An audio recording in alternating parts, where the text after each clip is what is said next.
गुरुजी आपने एक लेक्चर में बताया था जब चैंटिंग करते हैं हम तो गुहार लगाना चाहिए, तो इसका मतलब क्या था? गुहार का मतलब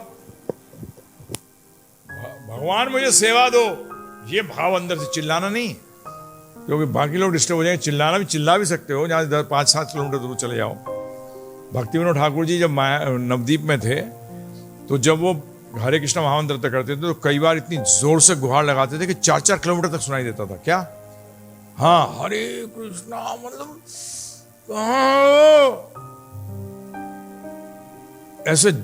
परंतु आप लोग मत ट्राई करना, हैं जी। पता लगा पुलिस वाले ने थाने में डाल दिया और अगले दिन गाड़ी आ गई मेंटल हॉस्पिटल से। तो अंदर से वो भाव है, क्या है, कई बार नहीं रुकेगा वो भाव निकल के आएगा बाहर। अभी आप उस स्थिति पे नहीं हो, अभी आप वो भाव भी पैदा करो कि भगवान के सेवा का भाव कि अभी भी मेरे को सेवा 24 घंटे नहीं कर पा रहा। This is the cry of the child. Prabhupada ji क्या कहते हैं? Cry of the child for the mother. जैसे बच्चा अगर इधर उधर हो जाए मां से तो रोता है, वो उसका विरह भाव है। कहां गई ढूंढता है इधर उधर। यही भक्त का हाल हो जाता है। परंतु उसके लिए इस विरह को जानने के लिए आपको, इस लेवल के विरह के लिए आपका प्रेम का परिकाष्ठा बहुत होनी चाहिए। जब तक प्रेम टॉप लेवल पे नहीं होगा तो यह विरह भी नहीं आएगा। लाइफ के अंदर मेरे से कोई पूछे आपने विरह एक्सपीरियंस किया? मैंने नहीं किया, क्योंकि मैं किसी से अटैच ही नहीं हुआ, ना माता पिता से हुआ ना किसी से हुआ। तो वो चले जाते हैं, उनकी डेथ हो गई तो भी ठीक है, चलो ठीक है। भक्ति में आ गए थे तो और वो हो गया कि बिल्कुल ही कोई फर्क ही नहीं पड़ता, ठीक है, जो हो गया सो हो गया। परंतु ये कृष्ण भगवान कई बार आपको मिलेंगे भी, आपको दर्शन देके गायब हो जाएंगे। आपकी जो उत्कंठा है ना उसको ऐसा बढ़ा देंगे कि आप पागलों की तरह घूमोगे उनके लिए। कई भक्तों के साथ किया उन्होंने ऐसा, जिससे कि भक्त का विरह भाव इतना तेज हो गया कि वो आनंद में ऐसे पागलों की तरह हो गया। आनंद वो भगवान करते हैं। मैंने कई भक्तों के साथ किया है, दर्शन देके। और जैसे एक बाबा जी को कुटिया के सामने एक मांडसी लगाए थे, क्या कहते हैं उसको, ऊंचा बनाए थे ना, कि अंदर दहलीज पे बनाया हुआ। तो कृष्ण भगवान आ जाते थे, ये कृष्ण भगवान अंदर से ले आते थे और बाहर बैठ के दोनों खेला खाली करते थे, बैठते थे, बात करते थे, खिलाते थे उनके अपने। एक दिन ये लेके आते थे उनको बाहर।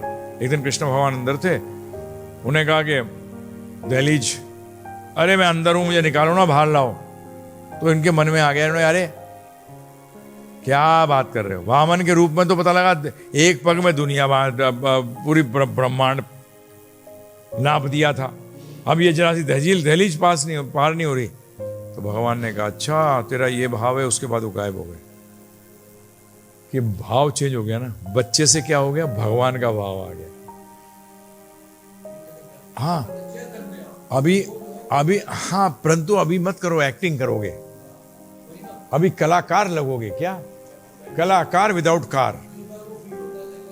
हाँ, वो बेसिकली अभी वो एक्चुअली, उसको मैं क्या कहूं, उसको ज्यादातर आभास कहा गया है हर जगह। नाम आभास, ये आभास है।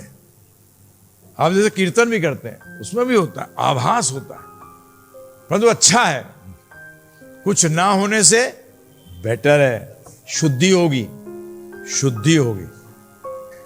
यह आभास भी आध्यात्म का आभास है ना, अपना कार्य करेगा। हाँ, आपका मूड ये होना चाहिए, भगवान को मजा आ रहा है, चैतन्य महाप्रभु नाच रहे हैं, मुझे दिख नहीं रहा। क्या? मुझे दिख नहीं रहा, परंतु ये नाच रहे हैं। तो शुरू में मजा आएगा, फिर आपको बाद में आनंद आएगा। क्या? हाँ, शुरू में जब आप, हाँ, क्योंकि नाम का अगर आप इफेक्ट होगा ना तो उसमें ट्यून फ्यून नहीं होती। फिर कृष्ण बोलते ही पागल हो गया, कृष्ण गया, अभी हमको तो थाप वाप पे मजा आता है, किस पे? म्यूजिकल इंस्ट्रूमेंट में धड़ धड़, जब बम्पर बज रहा है तब हमारा बम्पर चालू होता है। तो ये सब है, परंतु इसका मतलब नहीं है कि भगवान को अच्छा नहीं सुनाना। चैतन्य महाप्रभु ने जितने भी उनकी टोली होती थी साथ में, जो जगन्नाथ रथ यात्रा के अंदर चलती थी, वो सब के सब गाने में एक एक्सपर्ट होते थे, उनको लगाते थे, क्योंकि ये सिखाते हैं उससे कि भगवान को बेस्ट ऑफर करो। क्या है? भगवान को क्या ऑफर करो? बेस्ट। सो कहते हैं बुके, बुके करते हैं ना, बुके में अलग अलग फ्लावर होते हैं, लाल भी, पीला भी, सफेद भी, हरा भी चीजें होती हैं सब। तो बुके, तो best of everything should be offered to the supreme personality of God, जो बेस्ट है।